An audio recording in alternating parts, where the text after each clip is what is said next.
বাংলাদেশে ৩টি আধুনিক হাসপাতাল উপহার দেওয়ার ঘোষণা দিয়েছে চীন। এর মধ্যে একটি উত্তরাঞ্চলে নির্মাণের প্রস্তাব দিয়েছে সরকার। এরপর থেকে আশায় বুক বেঁধেছে উত্তরের জেলা গাইবান্ধার মানুষ। ২৭ লাখ মানুষের এই জেলায় উন্নত চিকিৎসা ব্যবস্থা না থাকায় এলাকাবাসী জোর দাবি তুলেছে আধুনিক হাসপাতালটি নিজ জেলার স্থাপনের।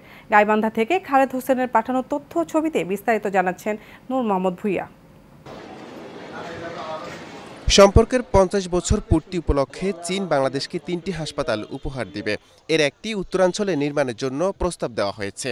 এরপর থেকে আশায় বুক বেঁধেছে উত্তরাঞ্চলের জেলা গাইবান্ধা বাসিন্দারা। সামাজিক যোগাযোগের মাধ্যমে জ্বর তুলছেন এই হাসপাতালটি গাইবান্ধা স্থাপনের। জেলার বিভিন্ন স্থানে হয়েছে মানববন্ধন ও সংহতি সমাবেশ। সকল ক্ষেত্রে পিছিয়ে থাকা এই জনপদে আধুনিক হাসপাতালটি সময়ের দাবি বলে জানিয়েছেন সচেতন নাগরিকরা।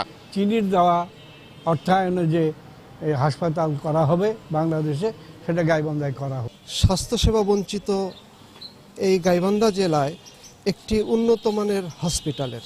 এদিকে দলমত ভুলে সকল রাজনৈতিক দল দাবি জানিয়েছে চীনের উপহারে এ হাসপাতাল যেন গাইবান্ধায় নির্মাণ করা হয়।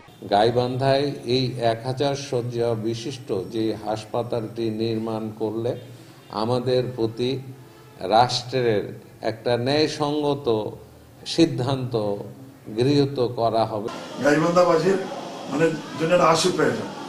এটা আপামর জনতার দাবি করে আমরাও দাবি রাখি যে গাইবান্ধায় যদি হাসপাতালটা হয় এই অঞ্চলের জন্য বৃহত্তর রাষ্ট্রের জন্য উপকার।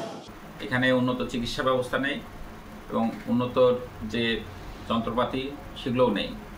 আমরা চাই যে চীনের যে ১০০০ শয্যা বিশিষ্ট হাসপাতাল উত্তর অঞ্চলের জন্য করবে বলে আমরা জেনেছি, আমরা চাই এটা গাইবান্ধা অঞ্চলে করা হোক।